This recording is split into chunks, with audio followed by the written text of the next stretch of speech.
Virudhachalam Fathima matric பள்ளியில் techno vibes அறிவியல் கண்காட்சி. ரோபோ நாய்க்குட்டியின் சாகசத்தை கண்டுகளித்த மாணவர்கள்.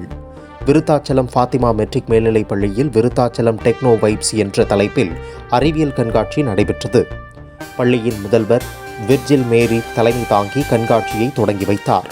இதில் பள்ளி மாணவர்கள் எல்கேஜி முதல் 12ஆம் வகுப்பு வரை படிக்கும் அனைத்து மாணவர்களும் ஆர்வத்துடன் பங்கேற்று அறிவியல் கண்காட்சிக்கான மாதிரிகளை செய்து வந்திருந்தனர்.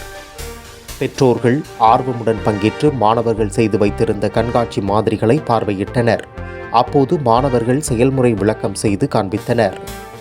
விருத்தாச்சலம் கொளஞ்சியப்பர் அரசு கலைக்கல்லூரியின் பேராசிரியர் ஹெலன் ரூத் சாய்ஸ், மாவிடந்தல் கம்மாபுரம் அரசு பள்ளி ஆசிரியர்கள் கீதாஞ்சலி, பிரேமாவதி ஆகியோர் சிறப்பு அழைப்பாளராக கலந்து கொண்டு அறிவியல் கண்காட்சியில் சிறப்பாக மாதிரிகளை செய்து வைத்து செயல் விளக்கம் செய்து காண்பித்த மாணவர்களை தேர்வு செய்தனர்.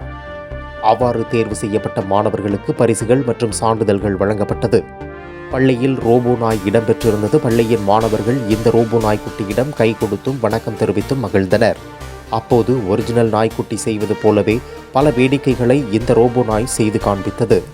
இந்த ரோபோ நாய் மாணவர்களையும் பெற்றோர்களையும் வெகுவாக கவர்ந்தது. மேலும் மற்றொரு ரோபோ கேமரா முன்பு நிற்க அவர்களுடைய முகத்தின் அமைப்பை வைத்து மகிழ்ச்சியாக உள்ளனரா துக்கத்தில் உள்ளனரா என்பதை கண்டறிந்து காட்டியது. இதனையும் மாணவர்களும் பெற்றோர்களும் ரோபோ கேமரா முன்பு நின்று தாங்கள் எந்த உணர்வில் இருக்கிறோம் என்பதை தெரிந்து கொண்டனர்.